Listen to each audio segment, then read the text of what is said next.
Next second હવે ये आपको एक दुर्ग दिख रहा होगा जो बिल्कुल लाल पत्थरों से बना हुआ, लाल बलुआ पत्थर लगा हुआ है ये पूरा पूरा, और यही दुर्ग कहलाता है। वो नाम भी लिख रखा है। नाम कौन सा है आपके? जूनागढ़। है कहां पर ये आपके? बीकानेर। पहले जमाने में तो यही हमारे प्रश्न आते थे, ठीक है। जूनागढ़ दुर्ग कहां पर स्थित है, हमको इतना ही याद रखना पड़ता था, बीकानेर। ध्यान रख लीजिएगा, इसके अलावा और कोई क्वेश्चन आता ही नहीं था। फिक्स था जूनागढ़ दुर्ग कहां पर है, ये तो हमेशा फिक्स क्वेश्चन था, ठीक है। पहले वाले पेपर कुल मिलाकर अच्छे आते थे। अभी भी आरएसएमएस एसबी के वापस आने लग गए, वो बहुत अच्छे लगने लग गए। बहुत अच्छे का मतलब नॉलेज अच्छा ही दे रहा है, ठीक है, ठीक ठाक आ रहा है, इतने उठपटांग नहीं आ रहे। अभी आरपीएससी लेवल ऑन मोड पर है, फायर। हर बार आरपीएससी पेपर देती है ना, भयंकर पेपर देती है आपकी बार तो, ठीक है। बहुत खतरनाक मेरिट डाउन कर रही है हर एग्जाम की। जो बीच में 80% नहीं मेरिट जाने लग गई थी, वो वापस 40% पासिंग मार्क्स पर ले आए। जिसके भी किसी भी सब्जेक्ट में पासिंग मार्क्स आ रहे हैं वो सेलेक्ट हो रहे हैं रेगुलर, ठीक है। और अभी आरएस स्टूडेंट्स का अगर देखोगे तो स्पेशली 65 कट ऑफ गई है 200 में से। कितना परसेंटेज हुआ? 32%, ठीक है। 32 दूनी 64, 32% मात्र कट ऑफ गई है, ध्यान रख लीजिएगा, ठीक है। तो बहुत जबरदस्त मेरिट लो ला रही है। 32% का मतलब यूं देखो तो 100 में से 30 क्वेश्चन जिससे निकाले वो सही है, लेकिन पेपर भी उस लेवल के आ रहे हैं। नेक्स्ट आगे यही दुर्ग आपको बीकानेर दुर्ग है, पूरा पूरा एक पत्थर से बना हुआ है। नाम कौन सा आपके? लाल पत्थर, ठीक है। अब एक्चुअल में सारे दुर्ग है वो कोई पीले पत्थर का बन रहा है, कोई सफेद पत्थर का बन रहा है, ऐसे बन रहे थे। आखिर ये ख्याल कहां से आया? तो ख्याल आया यहाँ के राजा को। यहाँ का राजा था राय सिंह। नाम क्या था? राय सिंह, ठीक है। अपना बाकी कोई लोग थे उस समय वो दिल्ली जाते ही नहीं थे। इन्होंने क्या किया, बीकानेर वालों ने अकबर की अधीनता स्वीकार कर दी।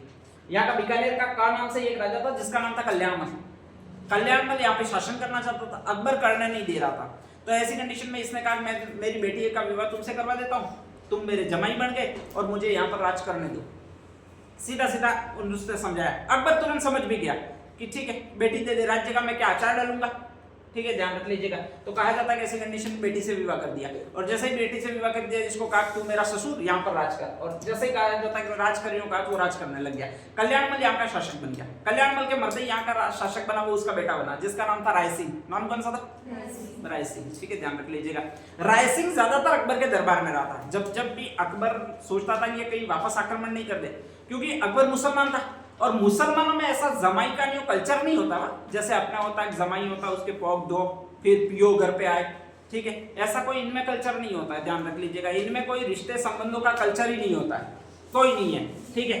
ये तो स्पेशली कहा जाता है कबूल है कबूल है कबूल है, इसके बाद तो बहन भी खत्म हो जाती है और सीधी बीवी बन जाती है, ये कंडीशन है। तो ऐसी कंडीशन में कहा जाता है कि आपके जो था उसको विश्वास नहीं था, और जब विश्वास नहीं था तो उसने कहा था कि तुम्हारे जो पुत्र है राजकुमार उनको मेरी संरक्षण में भेजो।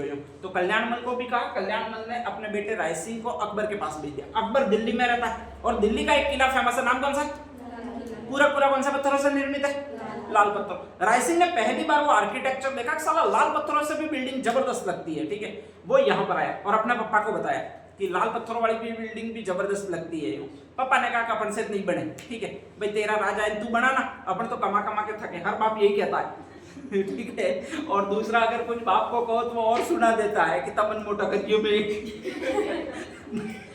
पता नहीं कौन सा खींच के लंबा किया, तो ऐसी कंडीशन में सुना दिया उसको। उसने इंतजार किया कि वाह तुम मरोगे इसके बाद बनाऊंगा। तो कहा जाता है कल्याण सिंह एक दिन मरे, इसके बाद राय सिंह जी का शासनकाल आया। राय सिंह जी का जैसे ही शासनकाल आया तो उन्होंने लाल पत्थर जहां से भी पूछा अकबर को, फुआ जी तुम भाटे कहां से लाए थे? फुआ जी ने भी एड्रेस दे दिया, और ऐसी कंडीशन में वो गया तो क्या था, अपने जैसे ग्वाड़े तैयारी थे कि भाई लेके चले जाओ और वहां से पत्थर ले आओ। पत्थर ले आए, ठीक है, सवाई माधोपुर साइड से ये बलुआ पत्थर पूरा लाए, जो भी कि लाल रंग का स्टोन दिखता था उसको लाए, और उसको लाकर इस दुर्ग का निर्माण कर रहा है जिसको आपके इसका स्पेशल कहा जाता है जूनागढ़ दुर्ग।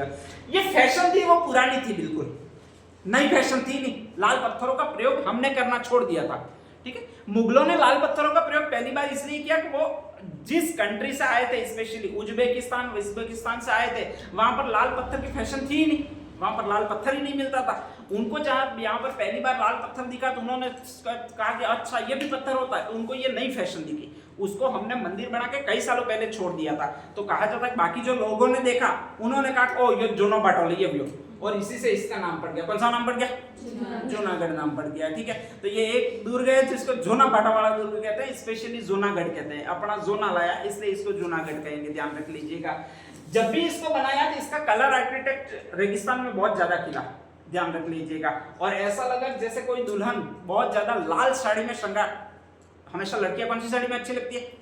लाल साड़ी में अच्छी लगती है, ठीक है, ध्यान रख लीजिएगा। इसीलिए तुम दुल्हन साड़ी बनती हो तो शादी का जोड़ा लाओगी वो उसी कलर का लाओगी, कभी भी कोई भी सफेद जोड़ा नहीं लाई होगी, काला भी जोड़ा नहीं लाओगी, ठीक है, ध्यान रख लीजिएगा, लाल जोड़ा ही लाओगी। तो कहा जाता है ये लाल पूरे बना था, ठीक है, और इसीलिए इसको उपमा दी गई, वो आपके स्पेशली जमीन का जेवर की उपमा दी गई है, ध्यान रख लीजिएगा। या फिर इसको एक और शब्द कहा जाता है राती घाटी, क्या कहा जाता है? तो राती घाटी इसको ही कहा जाता है, जूनागढ़ इसको ही कहा जाता है, जमीन का जेवर भी कहा जाता है, वो इस लाल साड़ी वाले दुर्ग को कहा जाता है। और लाल साड़ी वाला जो दुर्ग है वो आपका यही दुर्ग है जिसको आपके कहा जाता है जूनागढ़। कौन सा कहा जाता है भैया आपके? जूनागढ़, ध्यान रख लीजिएगा, ठीक है। नेक्स्ट आगे कहा जाता है कि यहाँ पर फेमस कौन सी चीजें हैं, तो सबसे पहले पानी चाहिए यहाँ पर, और पानी इसमें आता है वो आपके एक झील के किनारे एक बना हुआ है, इसलिए एक झील से आता है। इस झील को कहा जाता है सूरसागर झील। कौन सी झील? वहां के राजा हुए थे जिसका नाम है शूर सिंह, और शूर सिंह ने स्पेशली इस दुर्ग के किनारे एक झील खुदवाई ताकि यहाँ पर पानी रह सके, इसी का जो नाम दिया जाता है वो सूरसागर झील दिया जाता है, ठीक है। तो अगर पूछे सूरसागर झील कौन से दुर्ग के किनारे पर है, तो वो इसी दुर्ग के किनारे बीकानेर में। जब भी बीकानेर घूमने जाओगे तो पहले इस झील में जाना है, फिर हाथ पैर वगैरह धोना है, और फिर नेक्स्ट आगे यहाँ पर आपके बीकानेर का दुर्ग है तो वहां पर जाना है। यहाँ पर जैसे जाओगे ये आपको विलास पैलेस मिलेगा, ठीक है। जिस पैलेस में ज्यादा ठंडा रहता था उसको बादल पैलेस, क्लाउड पैलेस नाम दिया जाता था। ये जैसलमेर में भी है, यही बीकानेर में भी है। अंतर क्या है? तो इसकी जो छत सजी हुई है वो पूरे एक कलर की सजी हुई है। कलर कौन सा है? Blue colour. नीले रंग वाला बादल महल कहां पर स्थित है? अगर कभी भी आ जाए तो वो यहीं पर स्थित है। कहां पर स्थित है? जूनागढ़ में। जूनागढ़ का मतलब बीकानेर में। बीकानेर में पूरे ब्लू कलर, बस है ब्लू कलर का जो बादल महल मिलता है वो यहीं पर मिलता है। कहां पर मिलेगा आपको? जूनागढ़ में मिलेगा, ठीक है। ये पूरा देखो, इसका शानदार आर्किटेक्चर वास्तव में बहुत अच्छा लगेगा, ठीक है। हालांकि ब्लू कलर होता है वो इतना पॉजिटिव प्रतीक नहीं होता है, सकारात्मक नहीं होता है, बहुत नेगेटिव कलर होता है ये, इसलिए नहीं पहनना चाहिए, घरों में भी इसको नहीं करना चाहिए। लेकिन आकर्षक बहुत ज्यादा होता है। ब्लू कलर बहुत जबरदस्त, ब्लू कलर की साड़ी भी तुम पहनोगे बहुत खतरनाक लगोगे। हाईएस्ट सूट करती है रेड कलर के बाद में आप पर वो ब्लू कलर की साड़ी सूट करती है, ध्यान रख लीजिएगा। लेकिन नहीं पहननी चाहिए, वो नकारात्मक एनर्जी प्रदान करती है। नकारात्मक एनर्जी का मतलब आप में पटांग विचार आता है, ठीक है, उससे ध्यान रख लीजिएगा। तो इसलिए ब्लू कलर काम का नहीं है। ये पूरा ब्लू कलर से ही सजाया हुआ है। ये भी पूरा देखो, ये पूरा बादल महल है, ये भी पूरा बादल महल है, ठीक है। ये यहाँ पर लिखा हुआ है, क्या लिखा हुआ है अभी आपके? बादल महल, ध्यान रख लीजिएगा, ठीक है। हाँ, तेरे पास साड़ी और दान कर देना ना। नेक्स्ट है अगला, ये जो पैलेस दिख रहा है वो आपके गजविलास पैलेस है। कौन सा पैलेस है? गजविलास पैलेस है। इंपॉर्टेंट यही है, ठीक है, ध्यान रख लीजिएगा। यहाँ पर पहली चीज यहाँ पर जो मिलता है स्पेशली ये सिंहासन मिलता है। सिंहासन में ये झूला लगा हुआ है, ध्यान रख लीजिएगा। तो ये झूला है। कभी भी आप गजविलास पैलेस में घूमने जाओगे 450, 500, 600 रुपया शायद ज्यादा ही टिकट होगी इसकी, तो मेरे ख्याल से। इस झूले की विशेषता ये है कि ये पूरा सोने का बना हुआ है। किसका बना हुआ है? और चांदी का बना हुआ है, ठीक है, ध्यान रख लीजिएगा। हाथ रुकेंगे नहीं, लेकिन कैमरे लगे हुए, और कैमरे लगे हुए इसका मतलब रोकने है, ध्यान रख लीजिएगा। ऐसे नहीं है कि डायरेक्टली जाओ और तोड़ लाओ। वैसे वीआईपी पर्सन अगर आप नहीं हो तो जाने नहीं देंगे, बैठना तो दूर, टच भी नहीं करने देंगे, क्योंकि भारतीयों की आदतें वो लोग अच्छी तरह से जानते हैं। तो यही आपका एक पैलेस है जिसको गजविलास पैलेस कहते हैं। कौन सा पैलेस?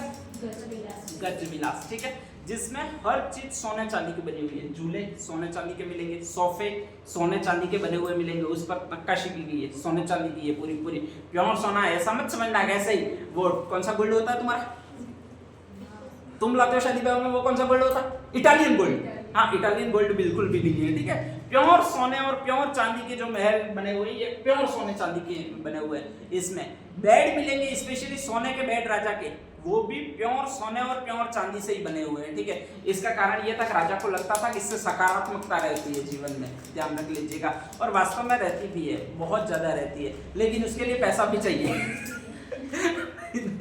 लोन लेकर इतना नहीं कर सकते वाह कि सोने चांदी के बेड बना दो, तो रहती है लेकिन पैसा चाहिए, ध्यान रख लीजिएगा। ये आपके गजविलास महल है।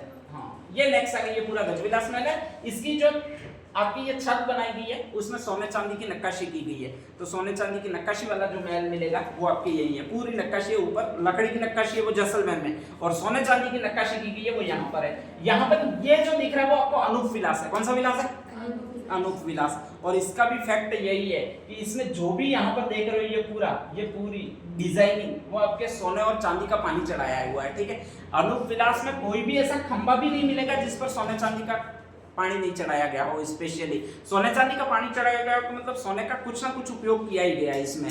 तो गज विलास महल में सोफे, बेड और झूले ये सोने चांदी के बने हुए हैं, और अनूप विलास में स्पेशली हर जगह आपके सोने चांदी का क्या चढ़ाया हुआ है, अभी आपके पानी चढ़ाया हुआ है। अब अनूप सिंह 300-400 सालों पहले होंगे, अभी भी ये महल ऐसा ही दिख रहा है, तो आप अनुमान लगा सकते हो कितना अच्छा बना हुआ होगा, ठीक है। और इसमें रहने वालों की किस्मत कितनी अच्छी होगी दोनों सोचने हैं अपन को, थोड़ा सा ही नहीं सोचना है। तो ये तो अनूप महल है, ये आपके गज विलास महल है, और ये नेक्स्ट महल है वो कौन सा है, बादल महल।